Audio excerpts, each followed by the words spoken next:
Hello and welcome to the November 10th edition of the Park County Community Foundation Nonprofit Action Training. Today we're going to be hearing from Hannah Cortez on the topic of letters of interest that make the best first impression. Hannah is a senior grant specialist with the Dotted I, and so far she has raised over $2.5 million. Well done, Hannah. She has a background in human development, education, and community health, and that gives her a really well-rounded approach to grant seeking. And she's also the daughter of a journalist, so that really helps support her investigative spirit and her interest in telling a story. So I'm going to hand this mic over to Hannah, and she is going to get us rolling. Thank you, Hannah. Thank you so much, Barb, for the nice introduction. Let me get this slideshow up and running. Can everyone see my screen? Just give me a thumbs up if you can. Awesome, thank you. I've been having some Zoom tech issues in using Google Slides, so we're switching over to PowerPoint, and I apologize in advance if there's any little hiccups, because I will be toggling out of PowerPoint into some other documents that I want to share. And we've been on Zoom for a few years now, but I'm still not the most tech savvy person in figuring out the most efficient way to do all of that, but just bear with me. Again, thank you, Barb, for the introduction and for asking me to present today. We are going to be talking about LOIs, or letters of interest, letters of intent. You've probably heard many different names for that, but we're going to talk about LOIs that make the best first impression. As Barb mentioned, I am Hannah Cortez. I've been living in Montana since 2014. And while I am the senior grant specialist at the Dotted I, I've been there since 2017. I'm also moving into a new role, which is the Director of Outreach and Education. So you'll definitely see me doing a lot more of these types of trainings and presentations around the state and around the country. So that is what I do at the Dotted I. Like Barb said, through grant writing and project management, I've raised over $2.5 million for clients. And we kind of specialize in clients, nonprofits in a state of transition, whether that's capacity or expertise, whatever it is. We try to help all of the nonprofit organizations we work with win more grant funding to support their mission and make an impact in the community. So there's my contact information, and I'll show this again at the end of the session. If you would ever like to hop on a call or send me an email and just talk about grants and what that looks like for your org. I would love to just get to know all of you. As Barb mentioned, Bree, our founder and CEO, is from Park County. She grew up in Livingston and still knows quite a few people in the area, but I'm originally from California, and I live just over the hill in Bozeman. So I would love to just get to know who some of you are and who's in the room today. So you just put your name and title and then the organization you work for, and if you'd like to, one thing that you're hoping to get out of today's session. So go ahead and pop that in the chat. I'll just kind of read through them as we go, just to kind of see who's here. And just in advance, thank you all for coming and being in the room with us today. So what you can expect from our session, we'll talk about this as you're popping some of that in the chat. When I talked with Barb and Amanda about doing this presentation, there was an intention behind it, because they knew they were moving to an LOI format in their grant making process. And so, like Barb mentioned, she wanted to be as supportive to, the local nonprofits as possible. And part of that was trying to bring a presentation that would help you understand the importance of crafting a letter of interest that makes a good first impression, so that you have a higher chance of receiving funding, right? Moving along in their grant cycle. And while all of you are definitely worthy of every funding opportunity you can apply for, the intention today is to really try to help you understand how to make your organization stand out, particularly through the lens of understanding who your funder is and framing your project and needs in a way that aligns with their mission and their priorities. So that's kind of at the heart of what we're going to talk about today. And the way we're going to talk about that is by really trying to understand different audience types. So we'll learn about 3 different audience types, how they kind of consume or assess information, and then how those audience types translate into the different funders. So we'll understand some differences between grantors and where PCCF might fall in that. So you can start to think about how you might approach their letter of interest process. Then we'll discover how to analyze grant guidelines to understand your target audience, or i.e. grant funders. Now I say grant guidelines, I mean that more generally than just looking at their guidelines. There's also other communication like their website, social media, things like that. Today we will be looking at Park County's website and going through a little activity that I will show you in class and you can work on in your own time to try to really not only just for Park County, but for other funders you encounter, really try to engage with them in a way and understand who they are and how you might write the best for that audience that you kind of discover along the way of some of these little investigative practices and questions to just kind of see who is this funder and how do I approach them in the most strategic way. And then we'll discuss some of the common elements of an LOI. LOIs vary greatly from foundation to foundation. And while Park County hasn't released theirs yet, what I'm hoping we can work on today is to understand common elements in the letter of interest process, as well as just in grant applications. And if you can prepare answers to these common components, then you will be well prepared for any LOI or grant application that comes your way and have a really good head start. And also kind of talk about what funders are really looking for in your actual written narrative. Okay, so why is it important to know your audience? Well, it directs strategy and helps build connection for the 2 most important pieces there. It helps you direct strategy because your audience affects both content, right? What you're saying, and style or approach, how you say it.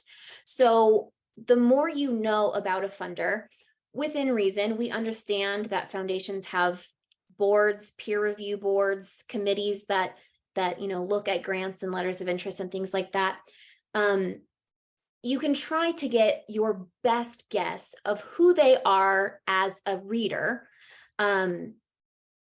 and direct your strategy in how you approach them with your actual writing. So your content, what you're actually giving them in terms of information, and then how you say it. Is it more data driven? Is it more heartfelt and emotional? Is it a combination of both for a really balanced approach?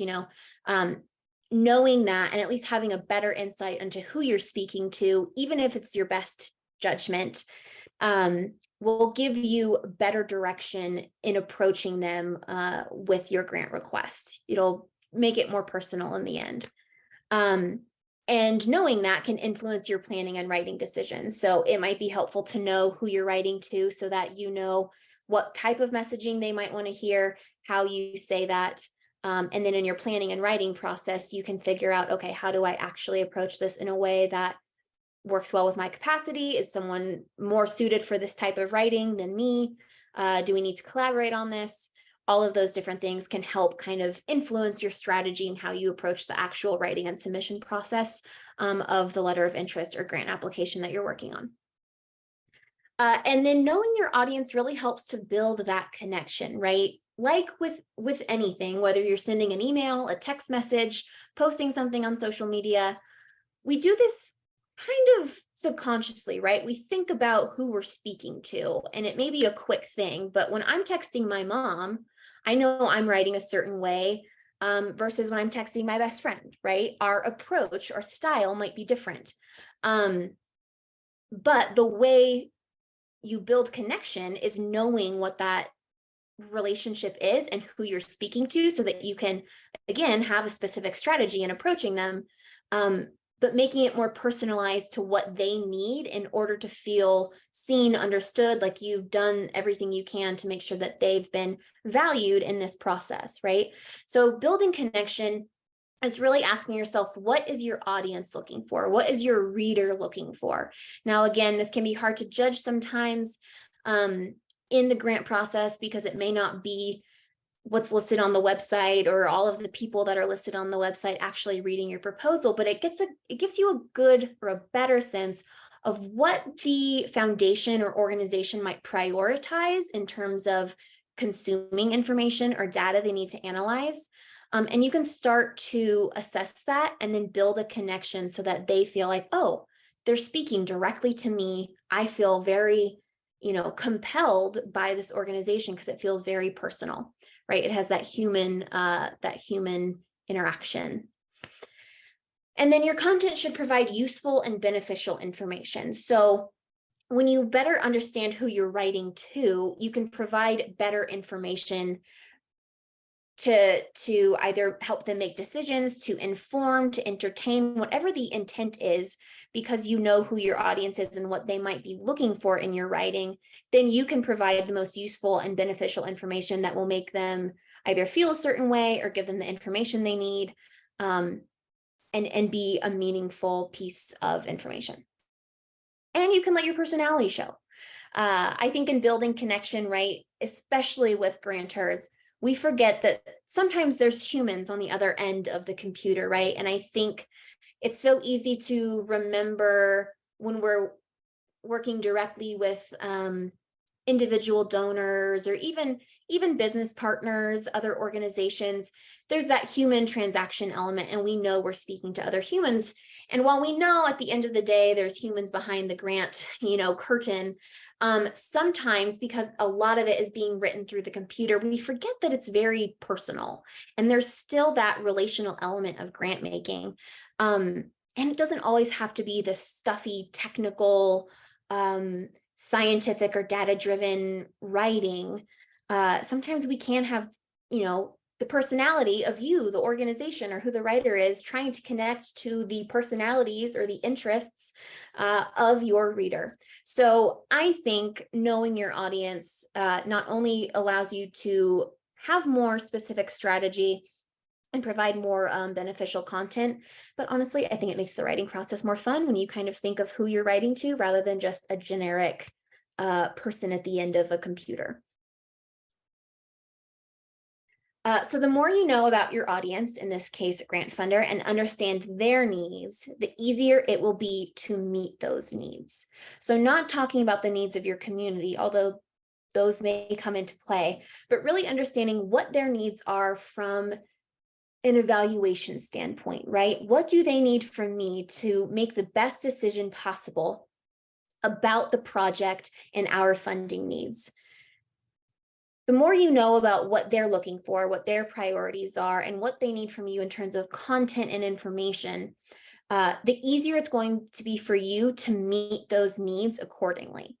And make sure that you're providing them with all of the information and in a way that is appropriate for them, that will make them feel like, wow, we want to be partners with this organization. Let's give them some grant money.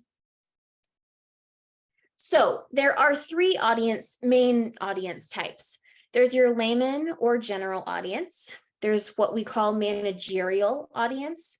And then there's your expert audience, which most people would understand as like someone, in a very specialized, specific industry who has a large area of content expertise or technical expertise.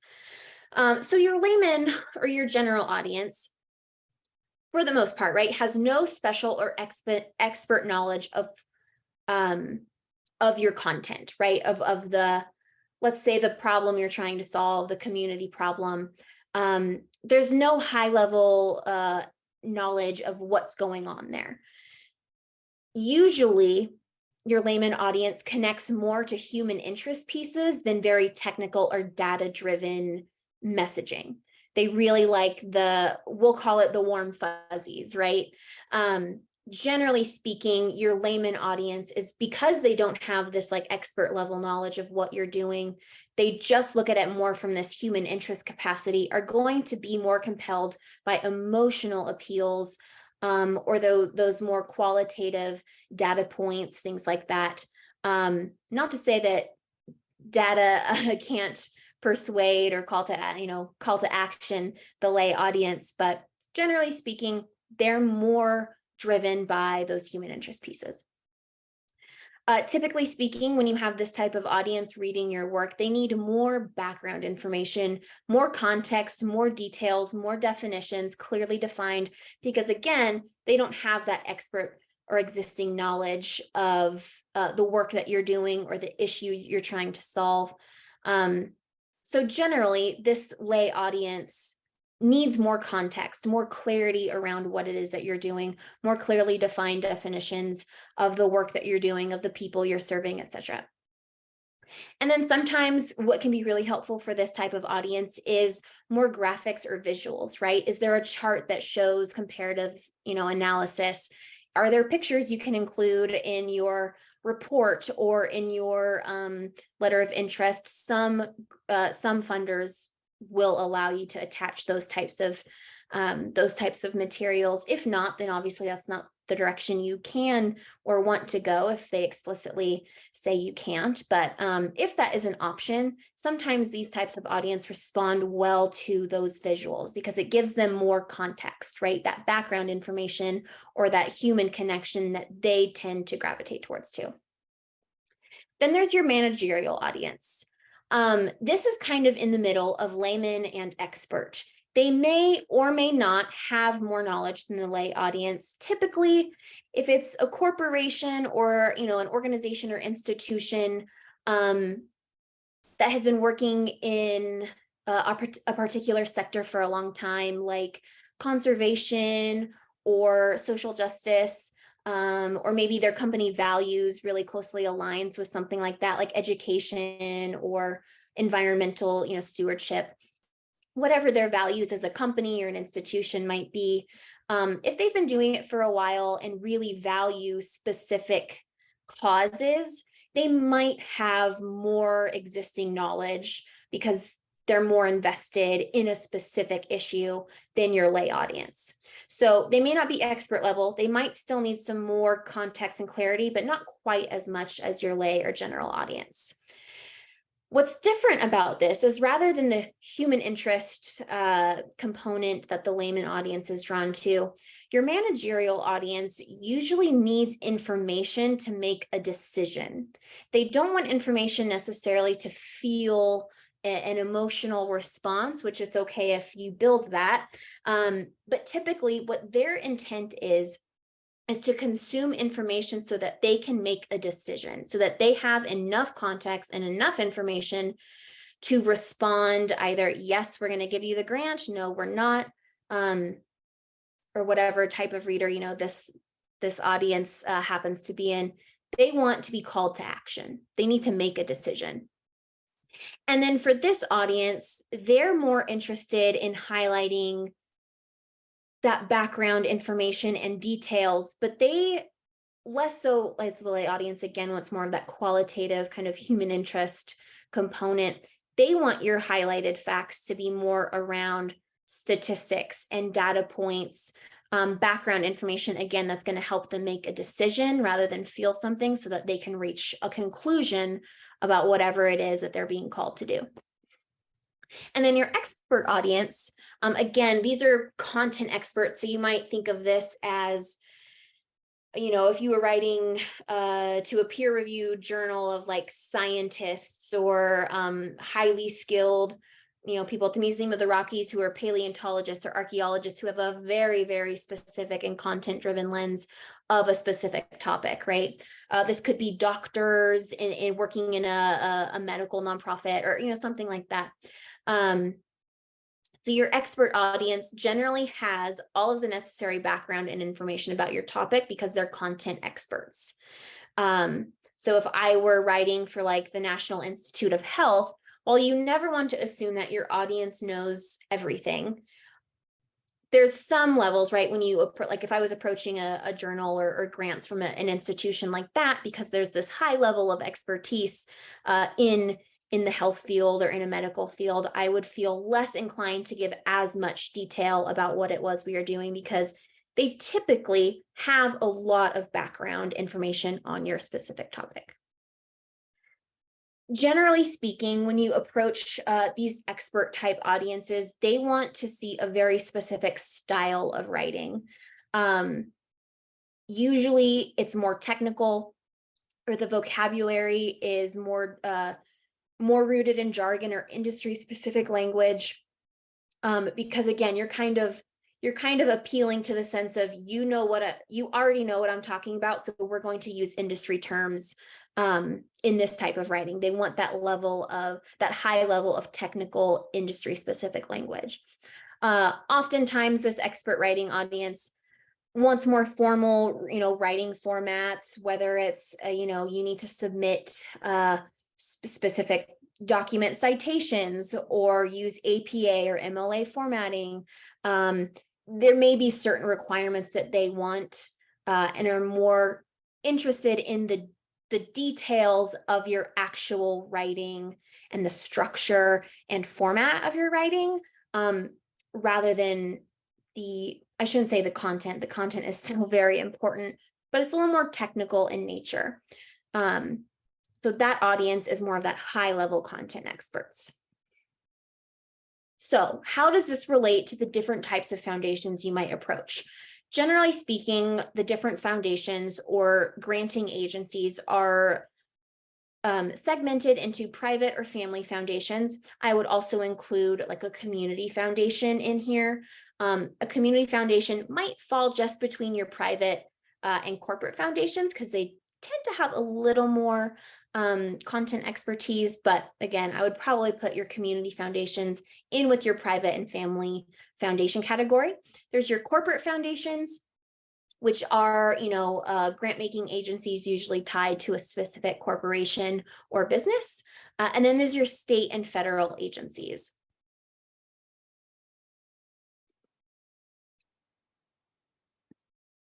So the first one we'll talk about is your private family foundations. So these organizations these foundations are generally made up of individuals who have a connection to the cause or the mission. Right? If it's a family foundation, it's either a cause that was started by a family member generations ago, and they're still deeply connected to carrying on that legacy, to advancing that mission. So there's usually a lot of passion, right? And heart in this. So that's not to say all private and family foundations are legacy members, right? Sometimes they have employees who are outside of a family member who may have started the original foundation, but generally they're there because they care specifically about the causes and priorities that foundation wants to advance, right? They're deeply passionate about those same issues, so they work in this foundation. Very impact driven. Oftentimes your decision makers are family members, board members, trustees, or program managers. So you can kind of get a sense of who you might be reaching out to. Sometimes these foundations are low staffed, where it's just one executive director and they review everything and make all the decisions. Sometimes there's a family committee or a family board of trustees or directors. Sometimes there's review committees, but often it's a smaller subset of family and board members making decisions.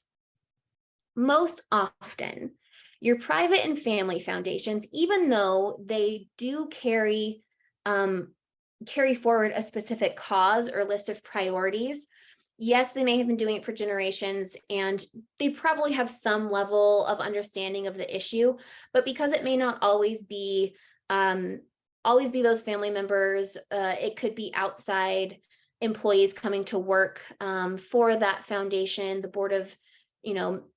board of directors, board of trustees could be, peers who just happen to, care about the cause. Most often, this group is going to fall into your lay audience, your general audience, sometimes managerial, right? Where they may have an existing level of knowledge, but you still need some of that human interest piece coupled with some data, right? Oftentimes, a blend of these two audience types make up private foundations. So blending your writing to reflect both is a good strategy.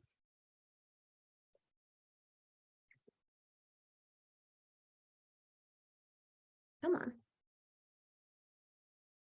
Next up, we have corporate foundations. So your corporate foundations, again, are like the grant making arm of a specific corporation or business entity. They have specific priorities that align with the corporation's values and the communities they serve. Oftentimes they're very specific to a local area if they happen to have a large makeup of employees or volunteers like living in that area. Or it could be statewide, regional, right? Kind of specific to where those company communities might be. So oftentimes you'll see priorities align with the corporation's values, but also very closely align with the issues that those corporations or businesses serve. I'm sorry, I'm getting my words mixed up. Issues of the community that the business serves, you'll see reflected in some of their grant making initiatives.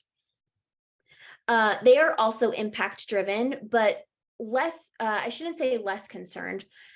While the private and family foundations are very impact driven because it's more of a passion in that human interest piece, right? Corporate foundations tend to be impact driven from the sense of outcomes and deliverables that do show impact, but also show a good return on their investment. So there's a little sense of they're using this for marketing, right? Like, okay, we want to be able to say exactly what our dollar is used and how can we leverage this in our corporation standings, right? To tell other people, hey, we help these communities and this is what we are able to achieve. That's not to say they're only in it for financial gain and clout, but typically they are wanting to see more impact in the form of data or concrete deliverables. So more quantitative outcomes are typically advised here. I would say that most corporate foundations, because they have been, for the most part, sometimes corporations will pivot their priorities if something big in the community or across the nation happens. We saw a lot of corporate foundations in 2020 with some of the Black Lives Matter movement, a lot of unjust deaths of Black people, right? Ahmaud Arbery, George Floyd. We saw a lot of corporations say, okay, you know what? We need to switch some of our priorities. We have got to put some diversity, equity, and inclusion focuses in our priorities because it's missing right now and the world needs it. So they shifted, right? Sometimes that happens where corporations will stay with a certain group of priorities for a long-standing amount of time, but things outside factors can influence and they may shift. With that being said, though, because they tend to stick to certain values that align with their company and the communities they serve, they generally have a fairly good understanding of the issues that they're trying to advocate for and help advance within their communities. So they would probably fall more into that managerial audience. You can still give them some background, but it's usually more from the context of data points. And then the last one is your state and federal agencies. Raise your hand if you've had to do a state or federal grant application recently. You'll know what I'm talking about. They have very specific priorities, very intense formatting requirements and content expectations. The difference here, even though they do fall into what might be considered that expert audience in terms of what they want to see from your formatting and content, their decision makers are not often people who have been working in these agencies for years and truly understand all of the issues in these communities or in the sector. Decision makers could be peer reviewers, right? Oftentimes you can be a peer reviewer for federal or state grants. If you have experience in the particular, sector that the grant is in, whether it's, an agricultural USDA grant or it's mental health in the Health and Human Services Department, you may not have any experience in that, but you could be a peer reviewer. So you don't always know who is going to be reviewing your applications in this type of audience.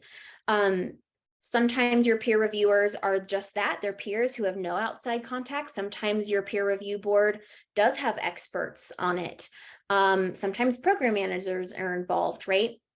So with this, despite the high level of content expectations and formatting requirements, with this one, which doesn't track for, the typical expert audience, they want the expert level content from you, but the approach could really fall under all three audience types, because you're not entirely sure who is actually going to be reading and reviewing and scoring your letter of interest or your full application to a state or federal agency.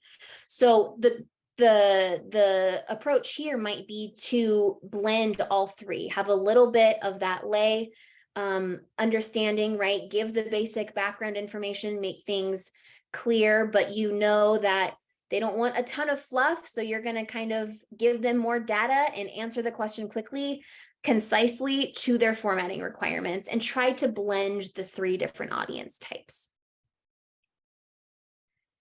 So what can we learn knowing that there's these different types of audiences and that some of these audience types are segmented and kind of attached to different foundation types? What can we learn from profiling a funder and doing a little more homework and research on a foundation and trying to figure out a little more about who they are and how they might want to consume and analyze the information that we're providing them? So we can learn about their key demographics, right? While we don't want to assume by the way someone looks or their education level that they understand anything about the issues, right, that we're presenting, sometimes you can make judgment guesses or your most, informed hypothesis based on some of the demographics of the board, of their foundation. For instance, I use this just because it's a very clear example. If I know that a board of trustees who's reviewing my grant as a social justice organization, and they all appear to be white males, I might know, okay, I'm going to have to do a lot more background information on some of the issues regarding racism in my sector, because they may not have this lived experience, based on a little bit of judgment, but trying to assess and assume with your best judgment key demographics that might play into their understanding of the issue or problem that you're presenting, right?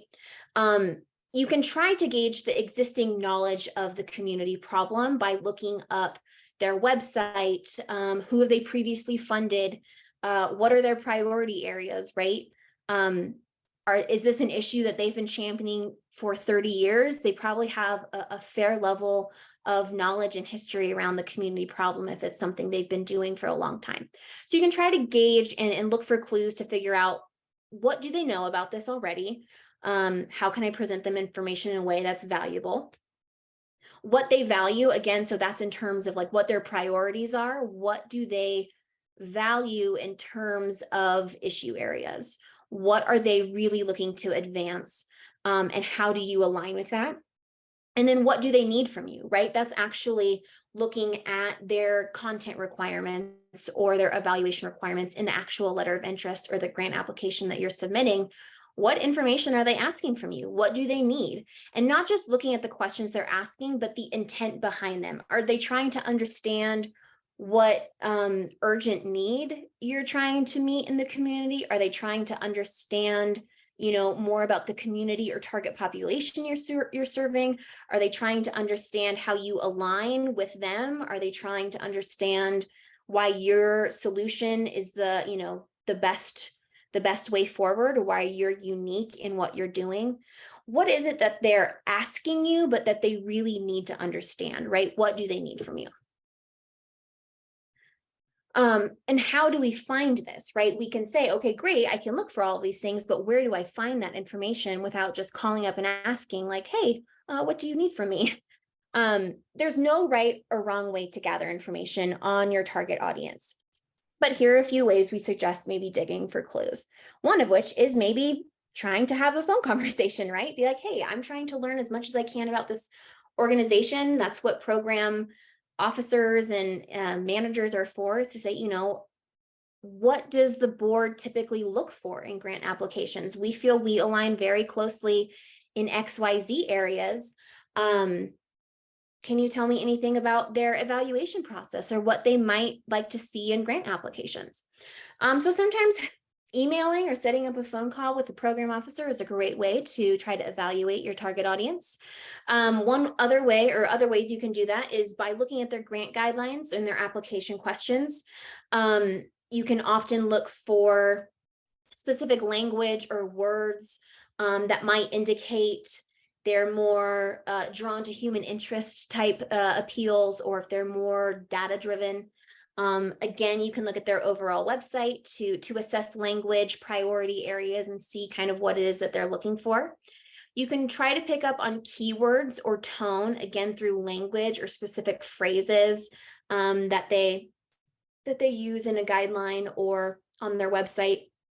For instance, if it's very, very clear that they want evidence-based data about the program that you're using, or it needs to be evidence-based, and they want key metrics and stakeholder information, you might be thinking, okay, they do want more data-focused approach because they're making it very clear through the words they're using, versus some funders may say, we trust that the organization is going to provide us with the information that you feel most relevant since you're doing the work. So, please answer this question, and there's no character limit. And you're like, okay, they're very interested in hearing our story. They're very open. They want us to connect and share what we feel we need to share.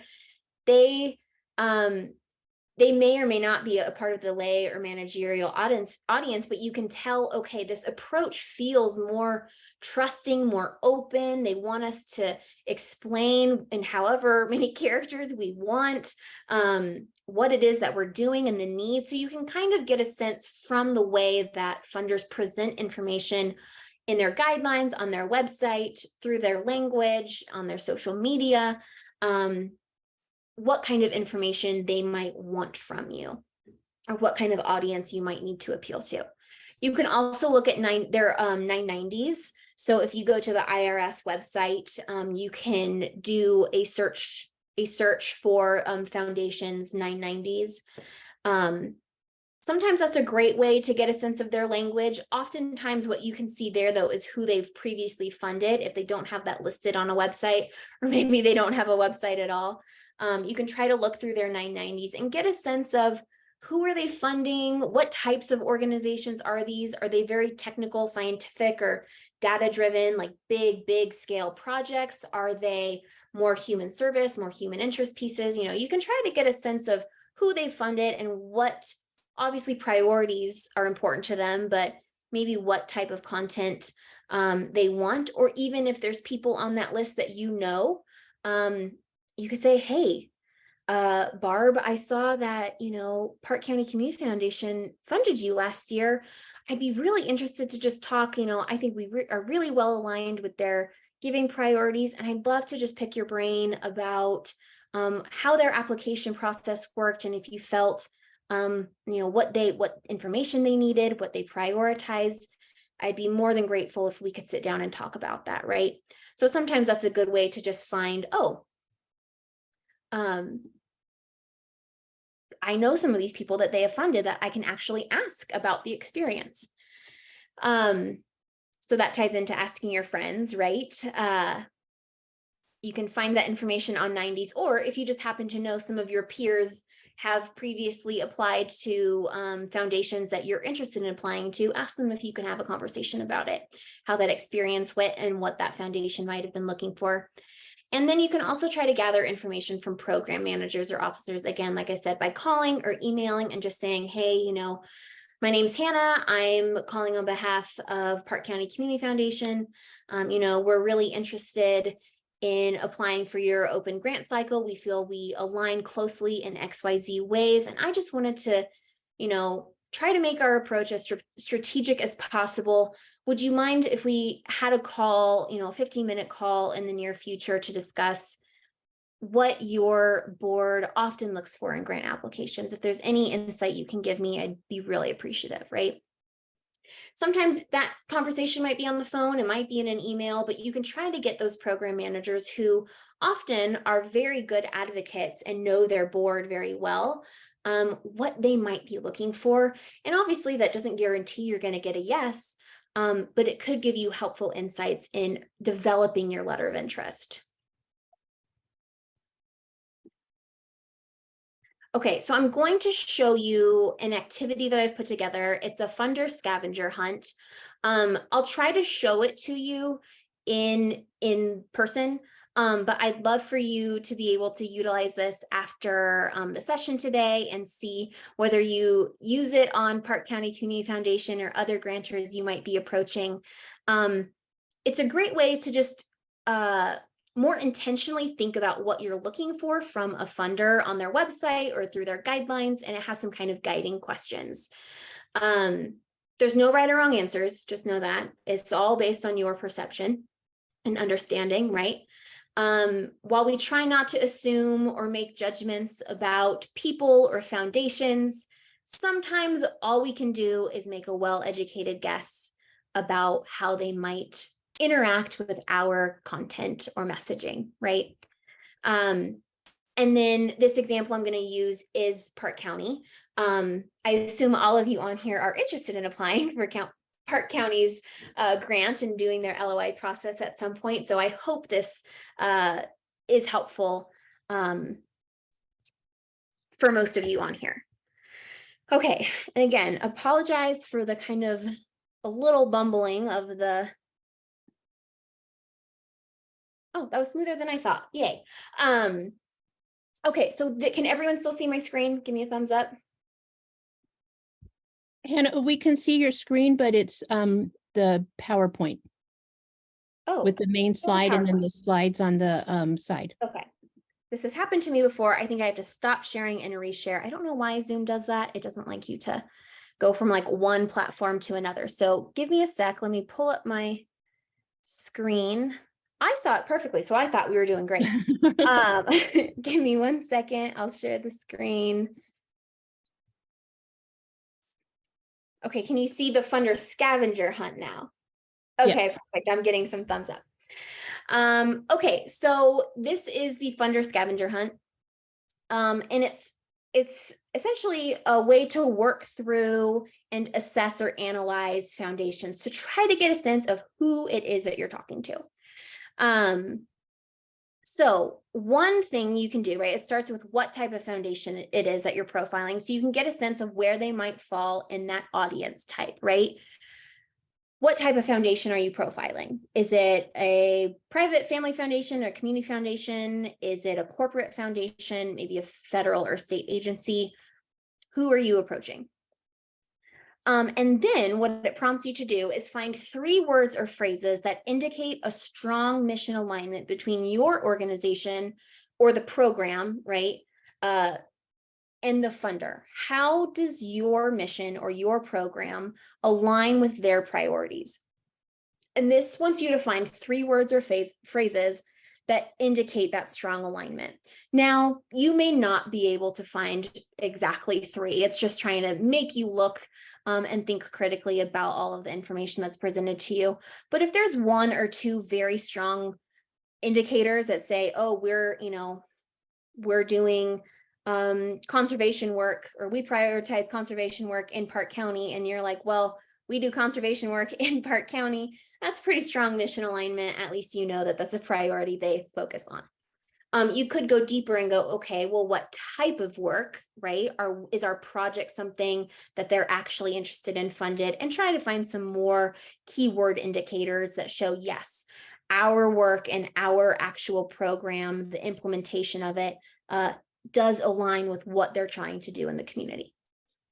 Then you can go and say, how does the foundation want you to approach them, just so you get a sense of how you might need to scale or adapt your information. Is there a letter of interest process? Is it just a straight application, a full application from the get-go? Maybe say, you know, we read through intro emails, and if we feel compelled, we'll reach out to you. Do you have to set up a meeting with a program officer first? I know, for instance, the Gianforte Family Foundation, well, they do have, I believe it's an open grant application. Oftentimes they say, call one of our program officers, talk with them first. If, you know, the conversation is beneficial, then move forward to the grant cycle. So just so you get an idea of what it is that they might be looking for in terms of content scope, and scale. Then you can really try to assess their writing style and the tone they're giving off to further decide what type of audience they might be, if they seem like more of the lay audience, or if they are, you know, giving words or phrases that indicate a high level of content knowledge. What is making you feel a certain way about this type of funder and the audience that they might be, right? What indicators are you seeing or reading that is making you feel like, okay, they need very specific data or a high level of content expertise, or okay, we really need to approach them from like this human interest piece. They're really focused on impact. To try to get a sense of what tone or vibe they're giving off as an audience, right? What might they want from you? Then you can go and look at who's involved in their decision-making process. So you understand who it is you might be appealing to specifically as a reader. You can look for demographic markers that might be helpful in your writing approach, right? Age, sex, education, economic status, political, social, or religious beliefs of certain foundation members or reviewers. Is there any information that might be helpful in giving you context so you can provide them with additional context or details or clarity, whatever it is that might help them understand your issue or the program that you're doing?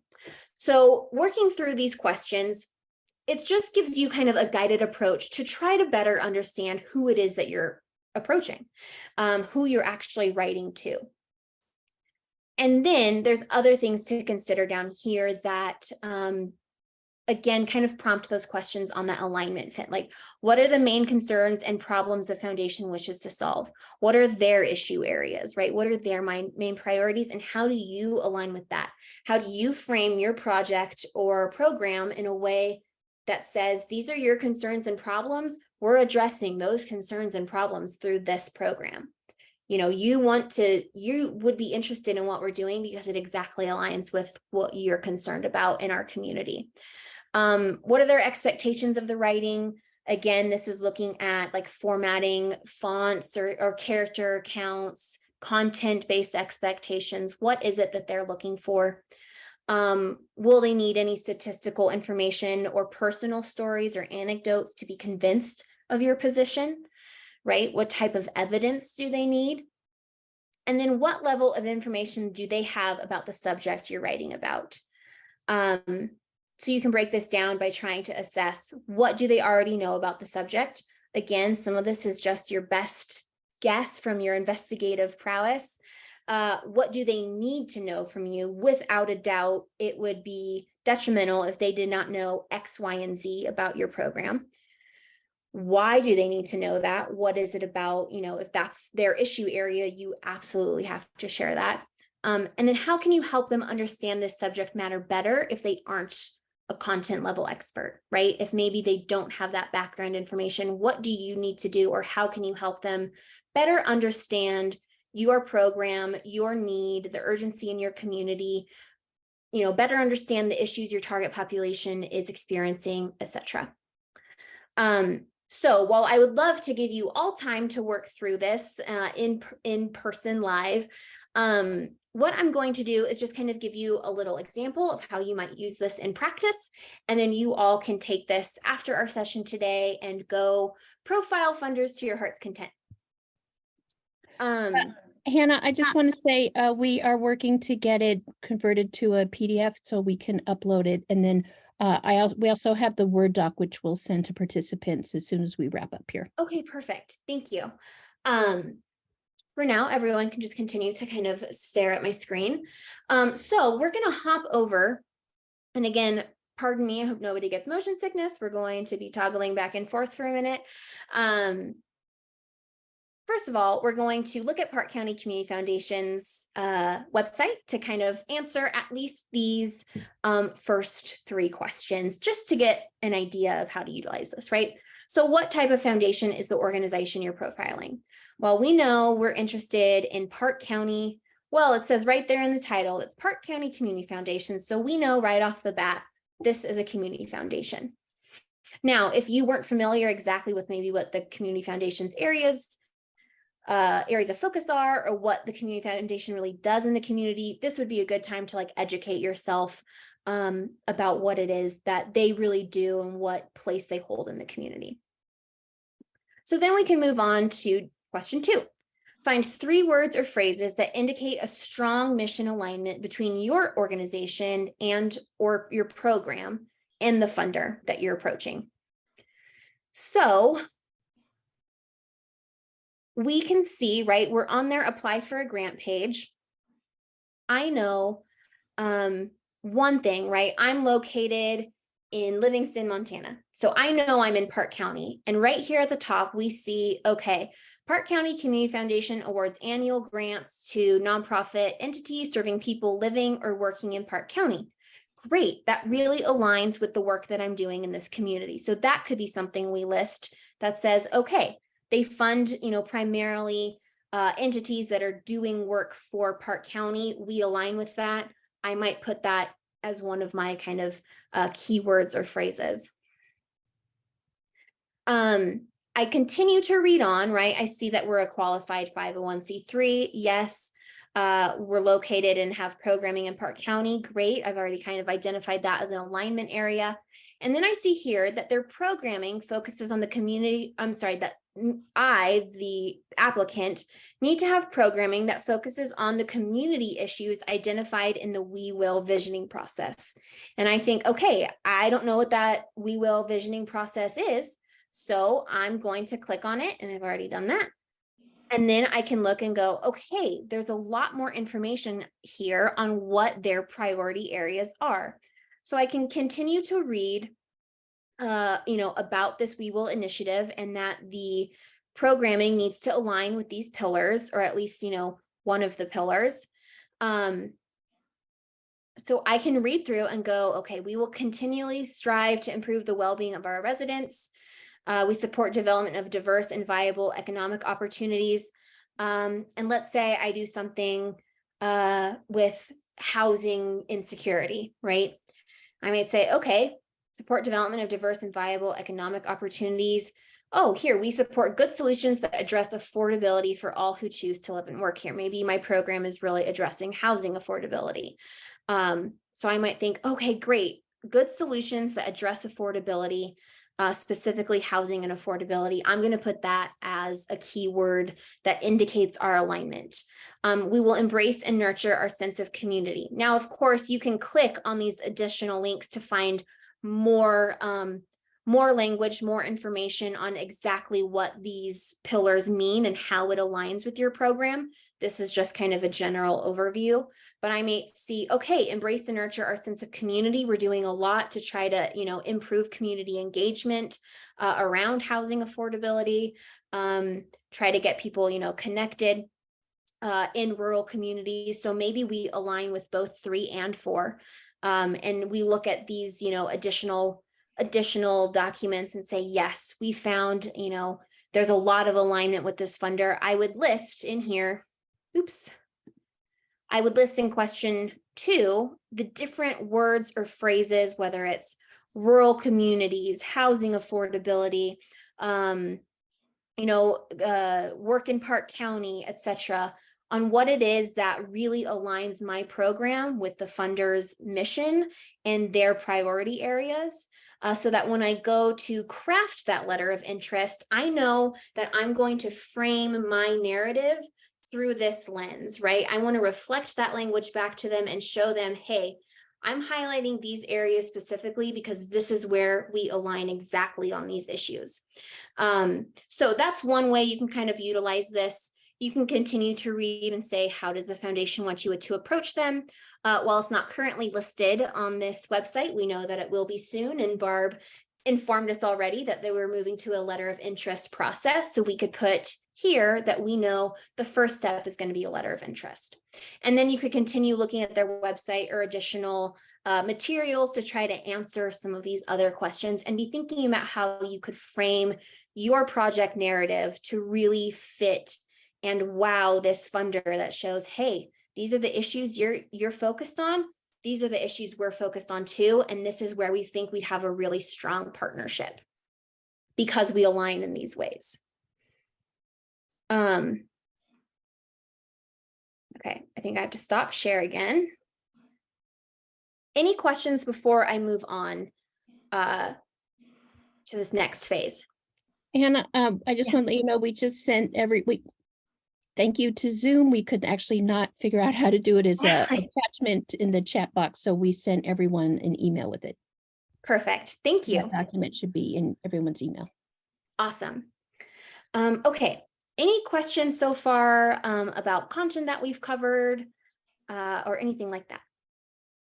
Feel free, if you don't feel comfortable taking yourself off mute, by all means, pop that question in the chat box and we will we'll continue on. But if there is any questions, we'll definitely address them.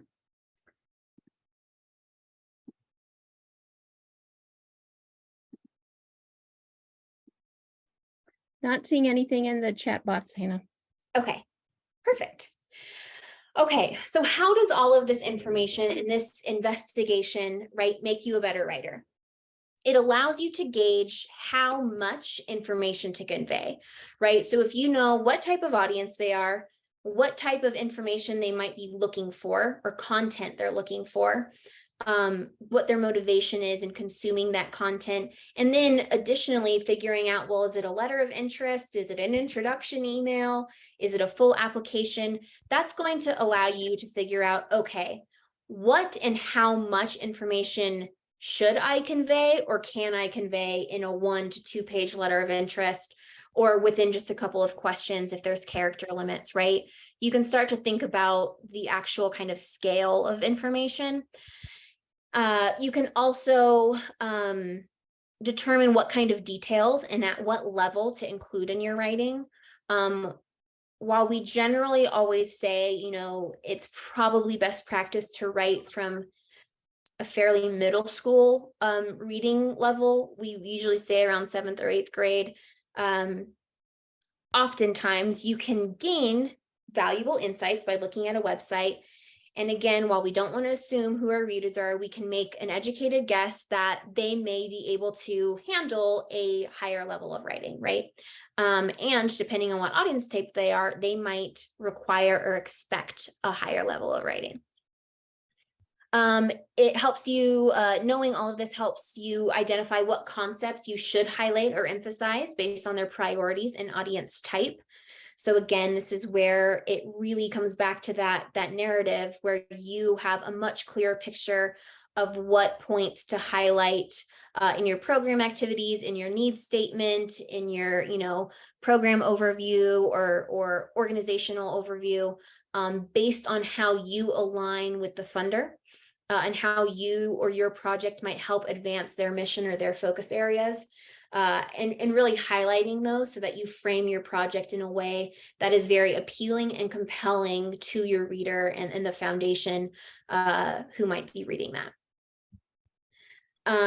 It helps you identify what writing strategies to use, right? Like I said, if they want more data specific language, more of an emotional appeal, you can start to tweak the actual style of your writing, whether it's more formal or informal. The word choice might be different. You might have a different structure or use more creative writing strategies to create those emotional appeals in your narrative.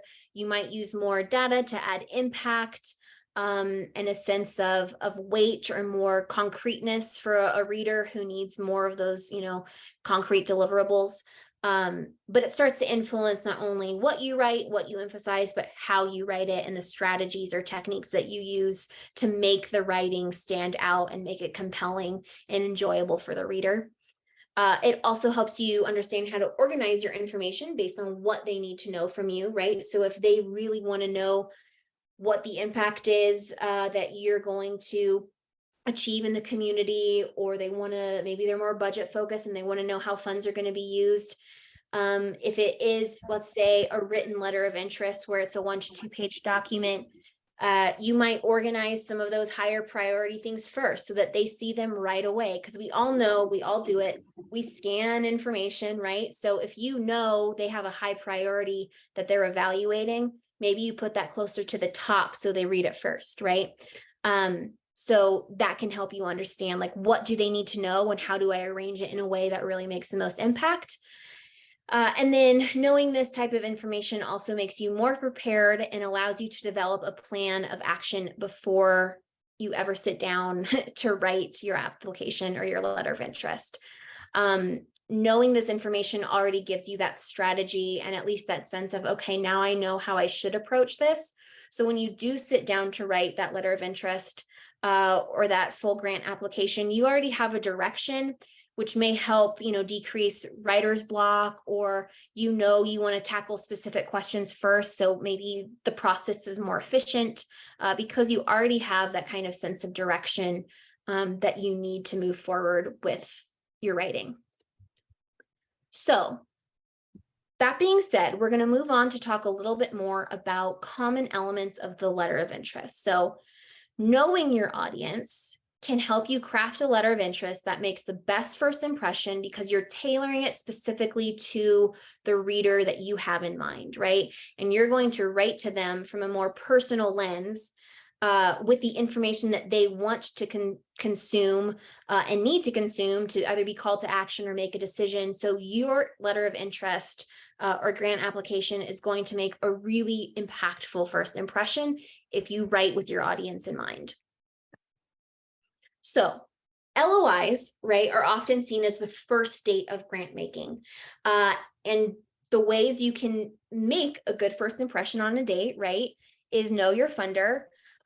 We just talked about that, and be prepared. So you want to make sure that you've thoroughly done the research on who you might be approaching, but again, to do the work and make sure that your program or project that you are approaching the foundation for has been thoroughly thought through. You have enough detail, you know all of the deliverables, the timelines, the activities that will be implemented, right? That you've thoroughly thought through your program and are requesting funds for. It's not a vague idea or well, we just need money to get it off the ground, but we don't really know how we're going to evaluate or who we're actually serving, but we know we're doing an after school program, but that's about it, right? You want to make sure you have a thoroughly thought through program that is really going to impress your funder on that first date, that LOI process. So it's important to know that there's mainly two different types of LOI formats. You'll likely encounter one is more similar to just a regular grant application, where the LOI format is often just a shortened version with very key questions that is in an online portal, and it's separated into those specific questions. That's probably, I would say, 90% of most LOI formats you'll encounter these days. But some still have you mail in a hard copy, which could be a 1 to 2, sometimes even like a 1 to 3 page letter of interest to the foundation, outlining the basics of your program, your needs statement, who your organization is and who you serve, and how you plan to use the funds and evaluate your success, right? One interesting thing about LOIs that we have been seeing, not often, but more of, because some funders are trying to move into more of this trust-based philanthropy space, is doing an initial phone call, where rather than submitting a written letter, you can choose to have a conversation and answer, some of the same questions, but just in a phone call format instead of written. So we are seeing other things pop up as well to try to limit the burden on nonprofit applicants. Okay, so what do funders want to know? If you cannot answer these 6 questions thoroughly, you have a problem and need to not necessarily go back to the drawing board, but you really need to think about how you would answer these. Because these are essential. The who, what, when, where, why, and how you absolutely need to be able to convey to a funder, because this is really the meat and potatoes of what they're trying to gather from you. They want to know who you're serving, right? Is your community aligned with who they are trying to serve as well? Is it rural communities? Is it a specific population? Like maybe it's young female girls, ages, you know, 4th grade to 8th grade, something like that, right? What are you doing? So what are your actual program activities? What is the program design that you have? And what are you actually doing to help your community, right? So what is that program or that solution?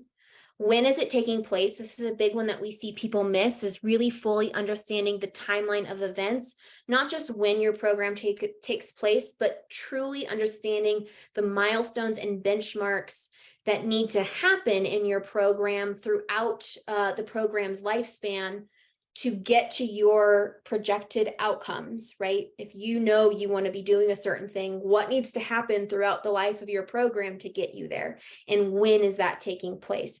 Quarterly? Is it specific dates? Is it, specific months? When is the program taking place, and when are those specific milestone markers? Where is it taking place, right? So again, that's your geographic location. If they have a specific area like Park County, Madison County, Gallatin County, or sometimes it's specific cities. It could be regional or even just statewide. They want to get a sense of where is the geographic scope of your program taking place, who's benefiting that kind of community, that regional, why is this program important? So this really alludes to your needs statement and building that urgency, right, within the community or within your target population, that you need to address this now, right? Why is this program important? Why is this program important now? Why are we actively working on this? What's happening in the community that makes this important to be addressing now? And then how will you know you've made an impact? This alludes to that evaluation plan. Funders want to know that not only are you performing your programs, but they want to know that you are measuring for success, that you're trying to measure that the outcomes you've projected or anticipated are actually happening, or if they're not, how do you know that? How are you evaluating the success of your programs and making sure you know that you're making an impact in the lives and in the people or the community that you're serving? So common elements in a letter of interest that will allude to those questions, right? First thing is providing your organization's mission and vision statement. This will almost always be on every letter of interest to every grant application, that you will have to put your mission statement at the very least. I typically, when I am writing a letter of interest or filling out like an online portal, if there's enough characters for the mission statement and vision statement, I will usually put both, because I think it gives a little more context and depth to your cause, because your mission, right, focuses on what you're doing today. It's an active mission, right? What are you doing right now to achieve your vision, right? Because your vision is that long-term impact. It's what it focuses on tomorrow, right? The future, and what your organization wants to accomplish long-term, big picture, that big transformational change. And your mission is essentially the activities or the actions you're taking now in the present to advance that vision, right? And make sure that those outcomes happen. So even though you'll often see your mission statement requested, if there's enough characters, I will usually put both, because I just think it adds a lot of good context. Other common elements that you'll see that allude to those, main 6 questions is background information on your organization as a whole. Now, again, these are just common elements. Some may be more program specific if the grantor doesn't want to, if they aren't doing like general operating or they really want to know more about your program, these may be more geared to a specific program. But for the most part, foundations do want to know general information about your organization as well. So often you'll see the background information on your organization. And this is where the storytelling can start. When a funder asks about your organizational history, it's their way of understanding your backstory, not just how you formed or why you formed, but how you've grown, right? So it's a sense for them to gauge where has this organization been and how far have they come, right? It gives them a very good idea of growth and accomplishment. So it's starting to add to that trust and credibility of your organization for the funder. If they can see, wow, they've been around for 30 years and they started as all volunteer staff, and now they have 5 staff and have expanded programs into 3 different cities, that's amazing, right? It really paints a clear story and picture for that funder to say, okay, there's definitely some good management happening here. There's a need if they've been around for this long. They've had a lot of accomplishments. They've grown in these areas. It can really paint a good backstory for your organization in the eyes of a funder. So I just want to check the time, make sure we're moving along okay. Another common element is that you'll be asked to provide an overview of your services or the programs that you offer. Now, this may feel closely aligned. Obviously, this is a background on your organization. You may allude to certain services or programs that you offer in ways that you've grown.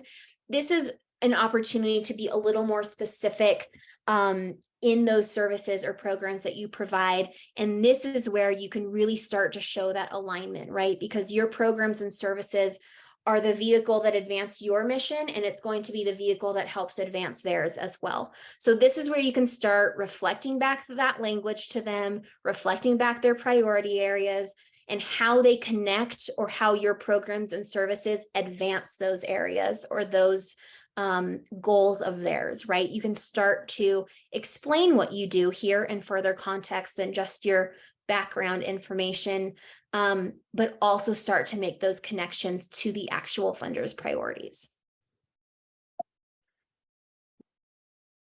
Oh, sorry, I'm getting out of breath. I don't think I breathed very much during that sentence. Whew. Excuse me, just a minute. Hannah, I already have this other email queued up, so I'm going to send it to folks and you can catch your breath. Okay, perfect. Thank you. Coming your way, people. I'm gonna take a drink of water too. That happens occasionally where I'm like, wow, I didn't breathe, and I always feel it afterwards. Okay, so moving on. Other things you should be thinking about in a letter of interest. Oftentimes they're always going to want to know, again, who are you serving, right? Who are you and who are you serving? So they're almost always going to ask about the clients or community that you serve across all programs. I say that generally. In a letter of interest, you might be talking about multiple programs, and different programs might have different target audiences, right? Like your after school program that you have maybe is targeting middle school to high school youth, but you also do programming for 0 to 5. Those are different client bases, right? Still children, but slightly different demographics. So this is who your organization serves as a whole. So sometimes you might see people or funders requesting information on just those different demographics and audience or population types that you serve across different programs. If they want to know about a specific program, like maybe there's only one program that really aligns with their mission and their goals, then maybe you only want to highlight that one, right? And really talk about that client or that target population that you're serving. But just know that this is often, a place where you can really start to use some of those demographic markers and some data to show exactly who your organization is serving, right? Whether it's internal data that you've collected about participants in the past, if it's census data about who is roughly living in Park County, and that you serve, certain demographics that similarly match, the makeup of Park County. You can start using data, internal or external, to really build a picture of who it is that you're serving for the funder here. And then this one is one I'd like to stop on and kind of explore a little bit with you. So this is probably one, if not the most important, one of the most important questions that you will be asked, or at least need to have prepared for any application, any letter of interest that you put together. Because your need, right, the community need, the need that you are working so diligently to solve, is where a lot of that alignment comes in with the funder, right? And yes, it might come in with some of the other program descriptions and clients, but when you talk about your needs statement, this is talking about exactly what you're addressing, the problem or issue area that you are trying to solve or advance in your community or target population. And this is where you can identify the importance and urgency of the problem you're trying to solve. Now, I say urgency, and I don't mean that to scare anyone, to say that if you don't have an immediate need, like right now, food, basic needs, right, post-pandemic are big issue areas right now: food, water, shelter. There's an urgent need because of things that have happened recently in our society that makes that very urgent. But let's say you're working, you work for a camp with children with cancer, right? And while there may be, that's obviously an urgent need, because some kids may not have that long, but in the sense of there, unfortunately, will always be children with cancer, it may not seem as urgent to you or to some, right? Like, well, yes, there are children who are unfortunately dying, but there's always kids, right, that we're always going to have this population to serve. So why do we need to help this now? So that's where you can really build on, well, it's because these kids need to have, these experiences, or this education, or XYZ, so that they have a fulfilling life, and build that urgency, even if it's not necessarily an immediate need by society's nature. Figure out what that urgency is to your organization. Why is it important to focus on now? Is there implications that, if not solved now, have bigger impact down the road? Maybe. Is it just because, it's important to take care of the people who are living on this planet now, or take care of our planet now? Whatever it is, find the urgency and the importance or weight of your issue, and really focus on that in your needs statement. So obviously, your needs statement can be a couple of sentences long. It could be a couple of paragraphs long. I like to break it into these 4 questions to try to really make sure I'm answering all the different layers of the needs statement, and then I can tweak and edit down and make it shorter if I need to. I can expand on it if I need to.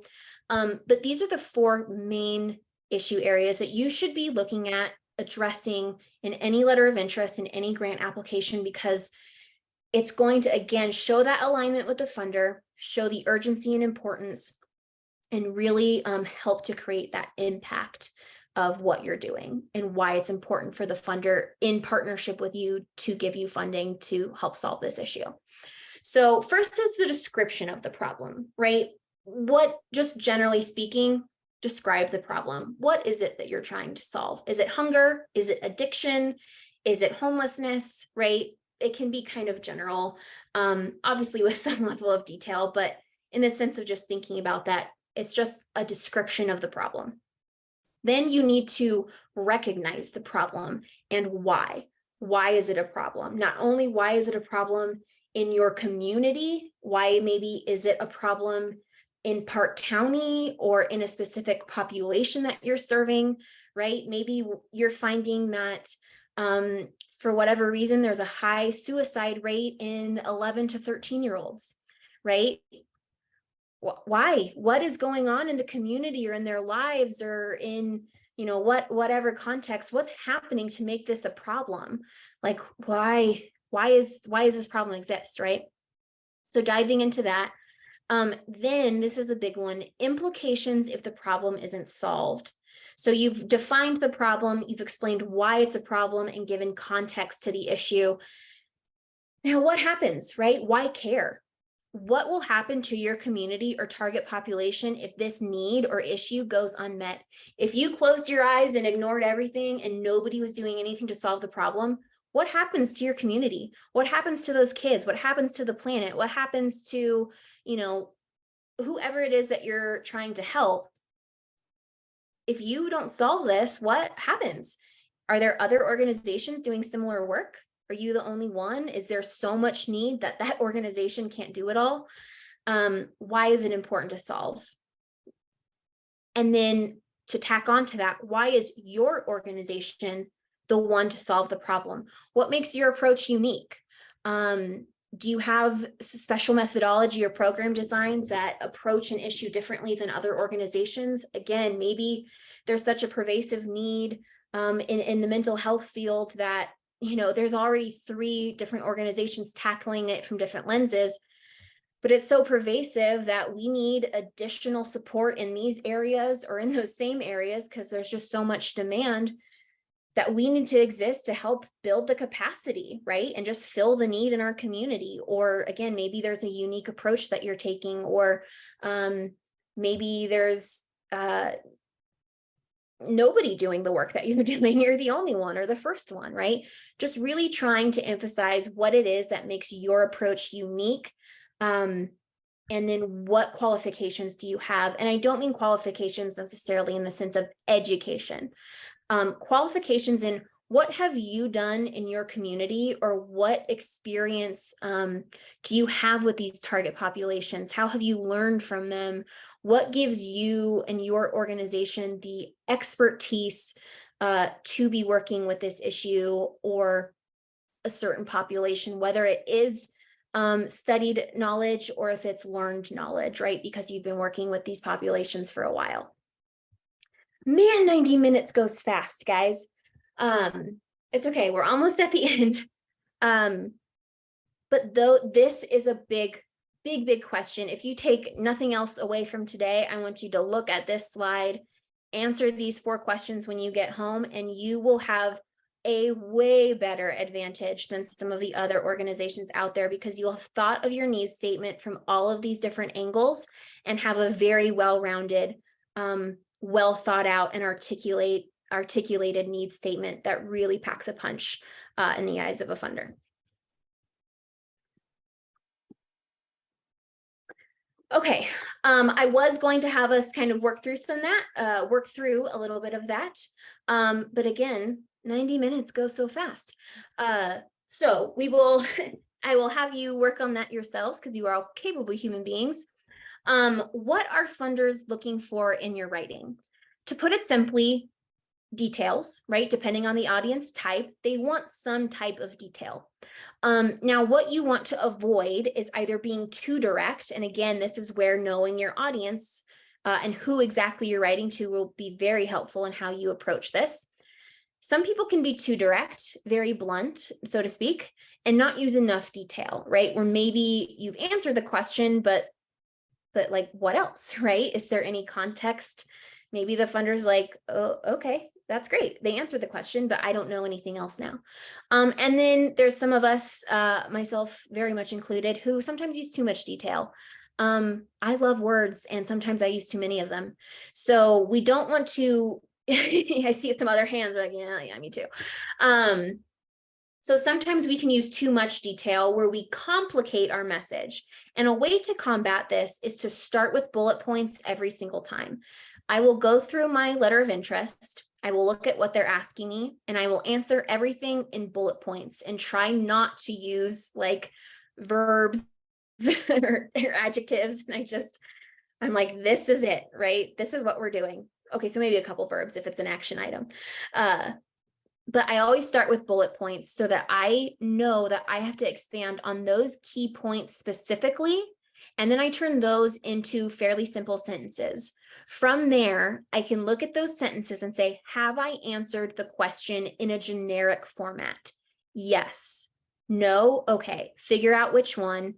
If yes, then I can expand on those sentences, add a little more detail, maybe some more qualitative or quantitative data or information to really make it compelling and impactful. But I know at the heart of that question, I've answered their question in a detail that, won't be muddy. So I always try to start there. Again, a well thought out plan. Funders are looking for the knowledge that you have a solution. They're not looking for perfection. They're not looking for your project to go 100% according to the plan that you've laid out, because that would be a miracle. But they want to see that you have done your homework and developed a program design that has clear deliverables, right? Clear activities, clear deliverables and outcomes, and is going to create an impact in your community and target population. They want to know that you have a plan to not only implement, but also to evaluate, and you need to reflect that in your writing. So coupled onto that, right, is in that plan, you should have those SMART goals and deliverables. So think about outcomes that are manageable, timely, realistic, all of those things.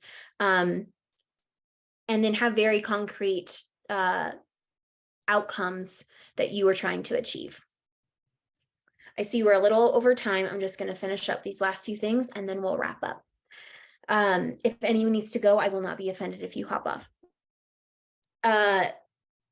Also, well-aligned programs and projects that advance their mission.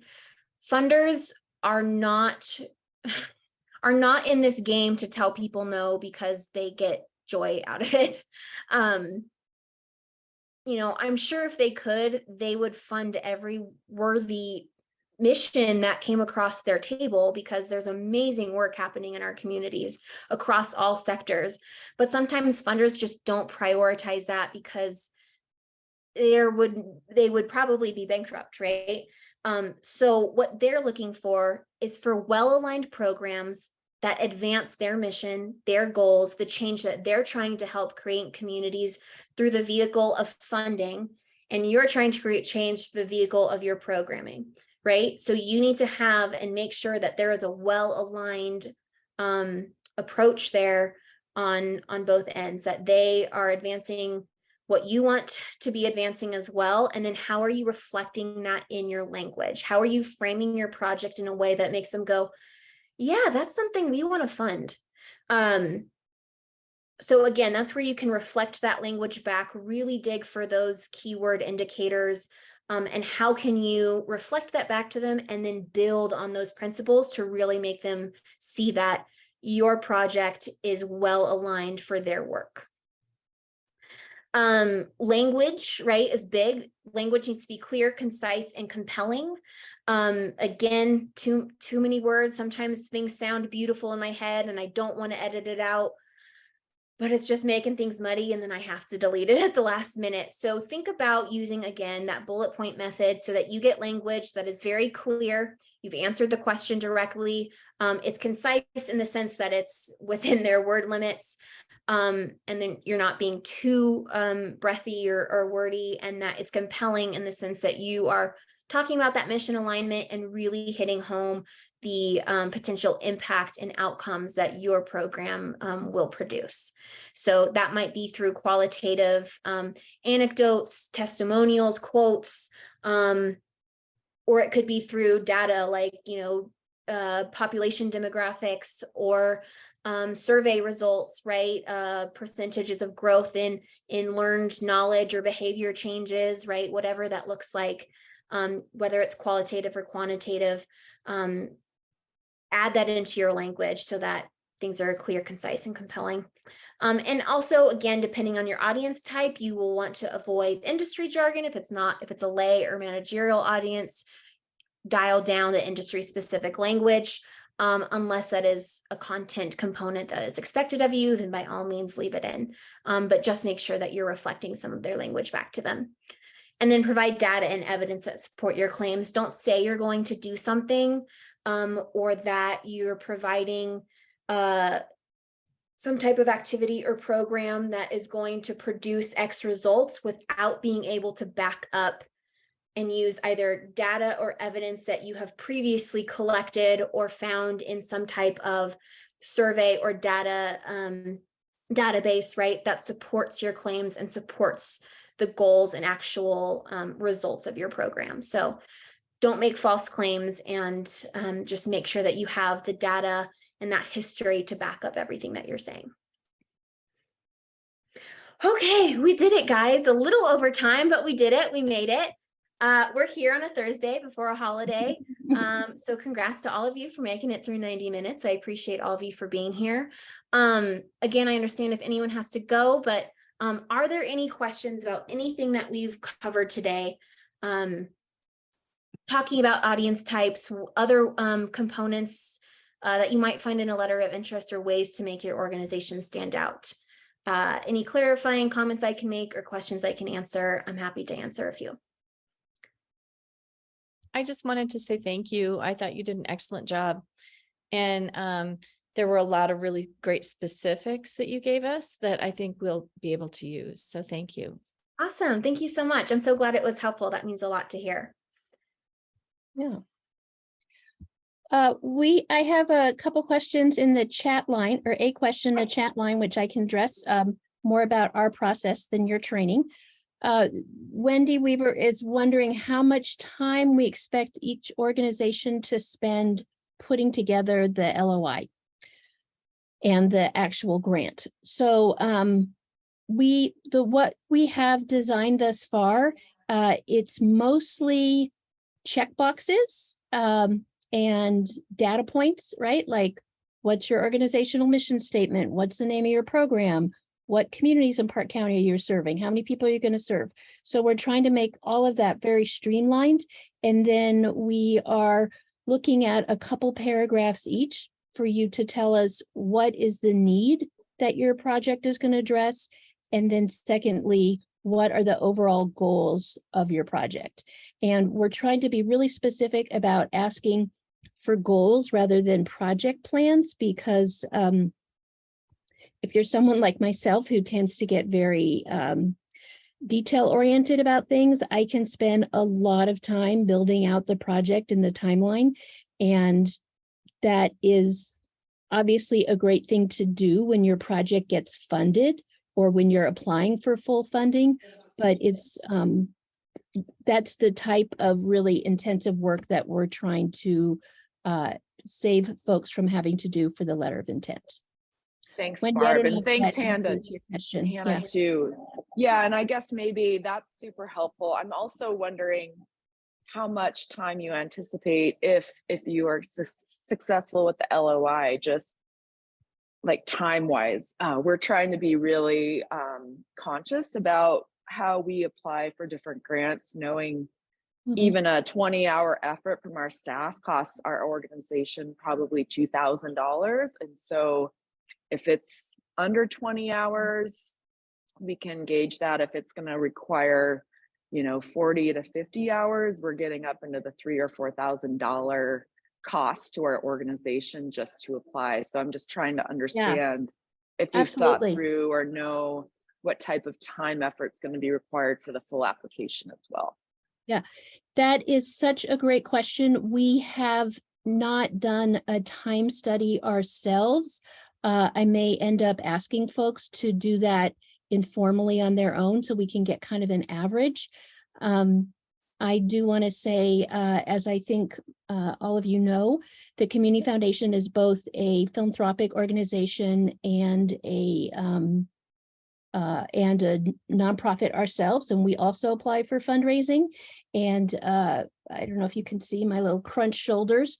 We have been, we submitted a letter of intent to the Murdoch Charitable Trust, and it has been weighing on me that we have to get that whole application written. So we are very much in alignment with our fellow nonprofits about the challenges of grant writing and the time that it takes.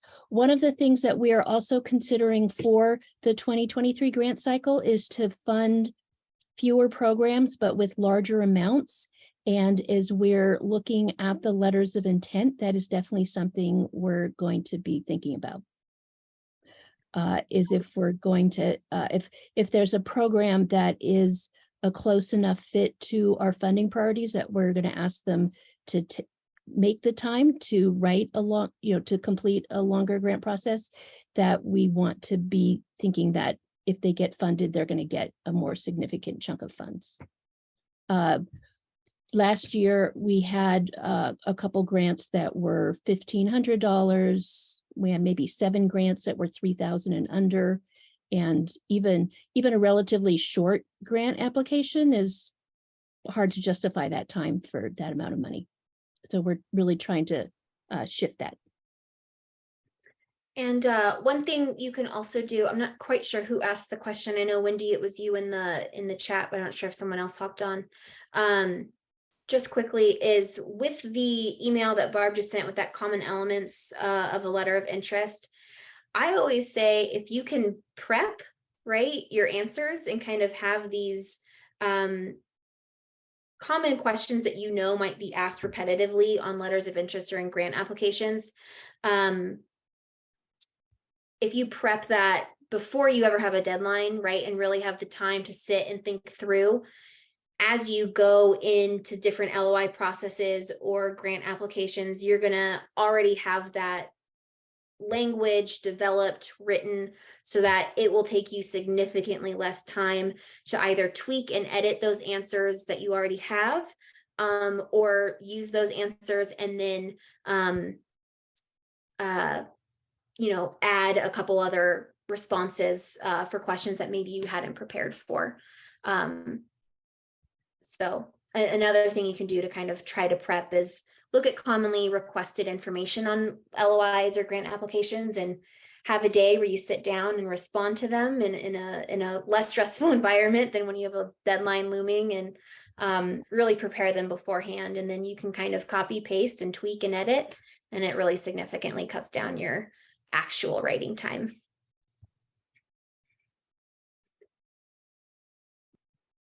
Any other questions before we say adieu? Anna, there's one thing I would just like to touch on before we all log off. I know some people had to leave already. In my experience, both as a funder and as a grant writer, sometimes really excellent, well-designed programs and beautifully well-written grants don't get funded. Yep. Yeah.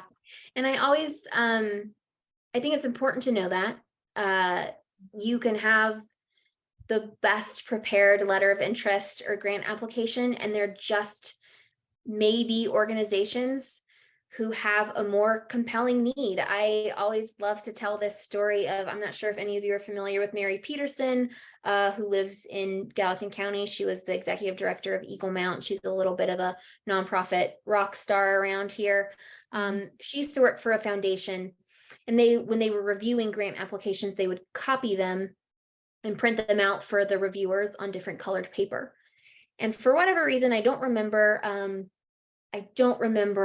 exactly why they were asking, but they asked, or they were doing kind of a study on, well, is there any correlation between who gets funded and who is copied on what color paper? And they went back and did like a little study and realized that no one who had been copied onto the pink colored paper had ever been funded.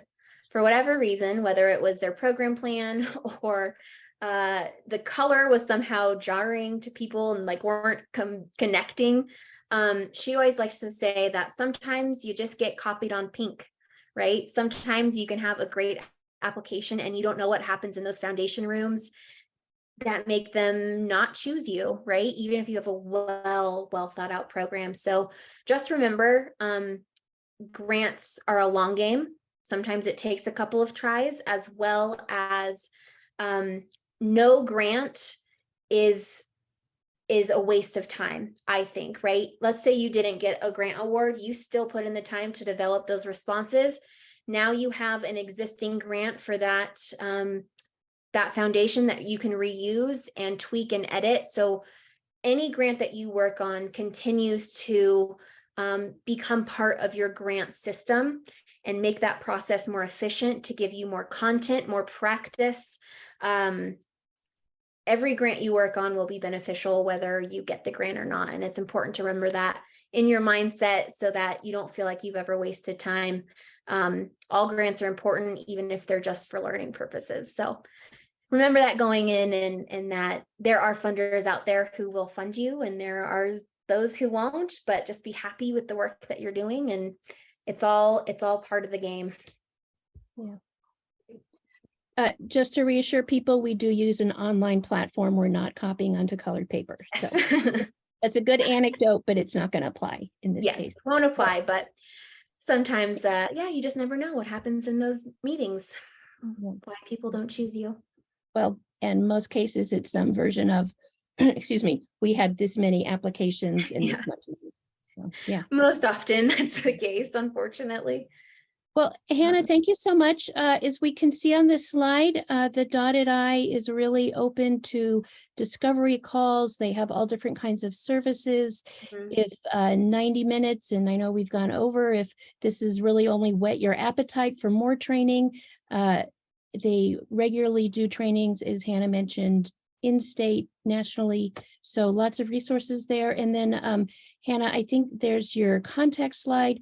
We'll be following up and sending out this recording and also sending the contact information.